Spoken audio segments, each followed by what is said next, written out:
Watching the show? Show your support by using the hashtag support ROTTMNT. Tell Nickelodeon we don't want them on Nicktoons Network. We want them on the main network. Show your support for the show as well. Before I begin with this review, I would like to say that although Rise of the TMNT does target a younger audience, there are people like myself that are adults that watch this show. I am one of them, and I know many of you are too. So let us come to this. Ladies and gentlemen, I welcome you one and all to the season finale review of Rise of the TMNT. I will be talking about the season 1 finale episode, Endgame.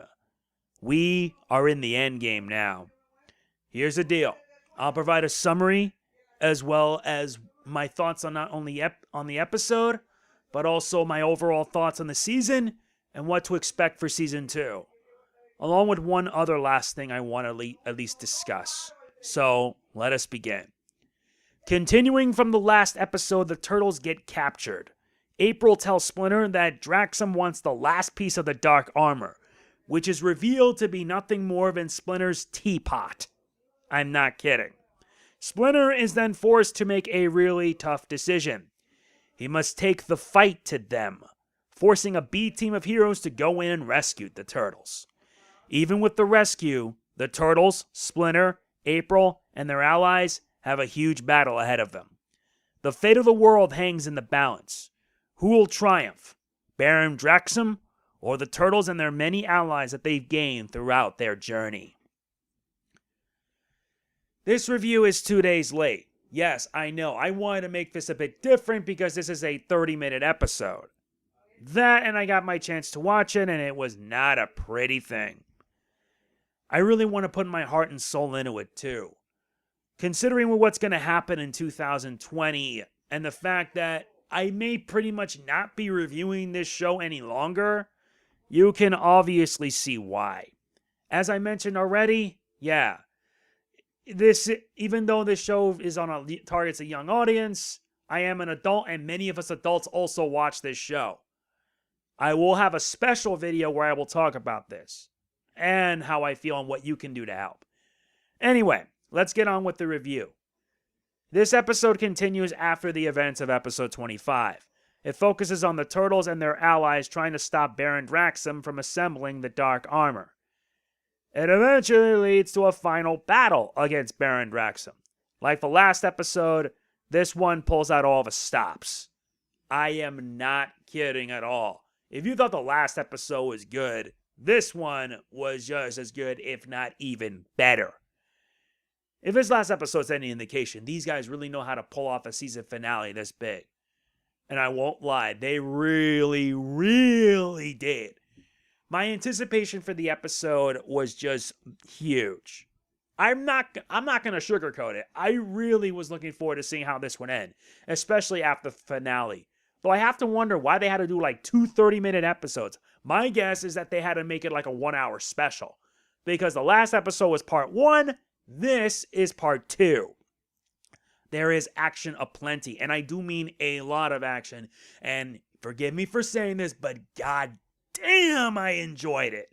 I really did. The action is just all throughout. Compared to last episode where the action was slow and whatnot, and it didn't kick in until midway, this one is action-filled all throughout. And I kid you not, it is filled all throughout. There's action aplenty, and I could list like many highlights in the episode. One example being Splinter taking on Baron Draxum. And let's not lie, Splinter, aka Lujitsu, aka Hamato Yoshi, gave it his all against Baron Draxum. But in the end, he was left with no choice. He was left with only one option, and that was to give up the final piece of the dark armor. And it culminated with Baron Draxum merging himself with the dark armor. But you notice that something's off. Something very, very off. Yeah, you saw that happen when the Turtles took down Draxum in the final battle. The final battle happened in a baseball stadium of all places. And it was intense, because the Turtles went from being ninjas to being themselves. And I guess being themselves was what made it worth it, right? It did. It did, to be honest. It was just all throughout good. Like I already mentioned already, everything about this season finale is just awesome. The action was top notch. The animation especially, because I'm not going to lie, these guys really pulled off the animation so well. Let's also not forget that the animation styles were shifting, like in the flashback scenes, and one of them was based off a comic book. These guys really did deliver on it. I mean it. Especially with the flashback that showed how the teapot was broken and then put them back together. And then they put a Jupiter Gym toy just to block it off. Which, truth be told, that was what helped beat Baron Draxum. And I'm not lying. A simple mishap when they were younger led to that?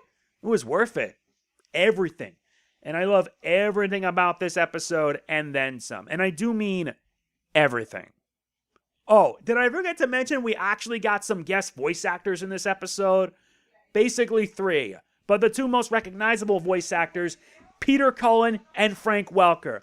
They are the voices of the Yokai Council. Now, I know someone is going to be doing fan art of Baron Draxum, and what Baron Draxum sees instead of the Yokai Council was Optimus Prime and Megatron. Yeah, Susan Blue is also in it too, but I don't know what role that she played. But overall, this just made the episode even better. Then I know, and like I said, someone's going to be doing a fan art of John Cena looking, and like Baron Draxum, they see Optimus Prime and Megatron talking to Baron Draxum saying that humans are not the enemy. I mean it. This blew me away when I heard their voices, and it's just that good. And if that wasn't enough, the ending sets things up very nicely for season 2. As one thread ends, another threat emerges. And in this case, it is the Shredder. And yeah, seeing Baron Draxum be defeated, being withered away and weakened, and the Shredder manifesting his armor, and he becomes this threat that you saw in the opening for season 2. Meaning that one villain departs, another is going to move in. However, yeah, my only issue with it is that even though it built up all this hype and anticipation on the finale, and it was just that good, given that we had the first few episodes of season 2 started, I mean, okay, that was just like a full-on 180. Though I only hope that the story can pick up down the line. Knowing that we're going to be getting new episodes, that is a possibility. A definite possibility. My final rating for this episode, Endgame, is a perfect 10. It is an impressive way to end the season. And all throughout the while, it was just that good. I really did love it. I enjoyed it to a damn T. And being that I've been reviewing this show for a long time, it's easy to see why. It really is. I really hope that season 2 can deliver on that and then some. So, yeah. Time for my thoughts now in the next part on the overall season. Like the first season overall. And going into this, I really was a bit I really was a bit worried. I was a bit skeptical on this because I thought that Rise of the TMNT would pretty much like be something that would throw a lot of us off because of the animation, especially because with Teen Titans Go having animation similar to that, yeah, everyone was worried. But after watching this episode and watching the season, my opinion changed. My opinion changed for the better, and I can safely say that the season was really solid. The season didn't have how do I put this?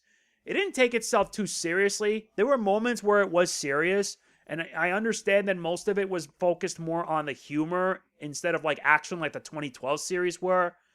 But at least the humor was pretty spot on, and not to mention the voice acting too.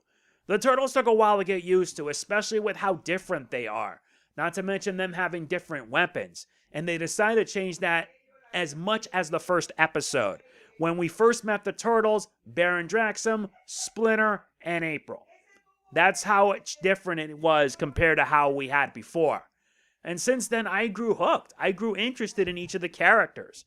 Like with Raphael having to be the older brother and being the leader of the TMNT, and the others not only being different turtles, but also different in their personalities. Leo isn't the leader anymore. He's more like the second in command. Michelangelo is always the comic relief. And believe me, he is really funny at times. And Donatello being the brains. And we mean that literally, because his weapon is basically a bow. A weapon that he developed. At least that would work, but I will say that as time went on, I grew to like the episode and the many new characters that they introduced. So many of them mutants. Not to mention we gotten backstory. Backstory on Lujitsu and how he's connected to Baron Draxum and the Turtles. And with the season finale revealing that that Lujitsu is revealed to be Hamato Yoshi, this pretty much confirms it. Also, I should mention that this is set in an alternate universe, so it's not meant to be taken that seriously. And we had so many good moments throughout the season. I really did enjoy it, and not to mention it has been consistent. It has been consistent throughout. And I can't say enough with courtesy how pleased I am that I got to enjoy an episode as good as this. And yeah, I will, before I continue, yeah, my mic somewhat died somehow, but thank goodness I was able to get that up and running. But I may have to get a backup mic, like a USB mic, so that way I don't have to deal with this again. Just saying. But overall, the first season was really good. It had a few ups and downs, but most of it is mostly ups. Though this is my opinion, and you are free to disagree with me. The only thing I hope for is that Season 2 can continue that, especially with how it ended. Season 2 brings us now a new enemy in the form of the Shredder. Baron Draxum's out of action, having been drained after being used by the Dark Armor. And I wonder if it's going to also mean new characters. The only thing I hope for is that the story involving the Shredder continues. And I also hope that we do get a lot more for the series. Because the fact of the matter is that Nickelodeon pushed this show onto Nicktoons Network tells right off the bat, I could be wrong about this, that maybe Nickelodeon don't care for the show. Because here's the thing. The first 2 episodes of Season 2 were already released. And the fact that they decide to have a season finale right where Season 2 is happening made me a bit questionable. But it was always like this, mostly regarding the previous TMNT incarnation, the 2012 one. Because it was the same way. Because the first episode of the next season started a few weeks after. But what I will mention is I only hope that this series gets the exposure that it deserves. Having it on Nicktoons Network didn't help despite our efforts. And I pray that things don't go from bad to worse.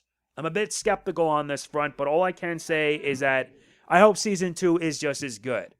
And I know that this review is not as long because I don't want to be too big. But with everything that has been happening on YouTube, I fear that if things continue as they are come 2020, with the whole YouTube and COPPA thing, I probably won't be reviewing this show anymore. And I don't want that to happen. Because a show like this is more than just enjoyed for kids. It's also for adults, especially for many of us who grew up with the show. And I've been reviewing TMNT since the 2012 series. I started in Season 4, and after I completed everything, I went back to the beginning and reviewed every single episode of the 2012 series, from Season 1 up to Season 3. And I really hope that the FTC can at least do what is right, and just maybe, back off a bit, but yeah, because we creators don't want to be held accountable for this sort of thing. I do apologize if it's added in my review, but with everything that is happening, I really don't know for sure. I really don't. So yeah, I'm going to let you guys hopefully hear your thoughts on the episode. Was it good? Was it bad? I do apologize about the background noise and whatnot. My bathroom's getting repaired around that time, so I hope you guys don't mind. If you enjoyed the video, please be sure to hit the like button. It means a lot to me. Do not forget to like, comment, share, subscribe, and click the bell. Doing it all helps me out greatly. Truly, it does. So yeah, Season 2 is on the horizon, meaning I'm going to be looking forward to reviewing it. Though if YouTube decides to be a bit screwing up with what's happening now, that may either or may not be a possibility. I don't know. I really don't know, I'd be honest. So yeah, this is MegamanNG signing off. Peace out. Season 2's on the horizon, so let's see it through to the end. Cowabunga!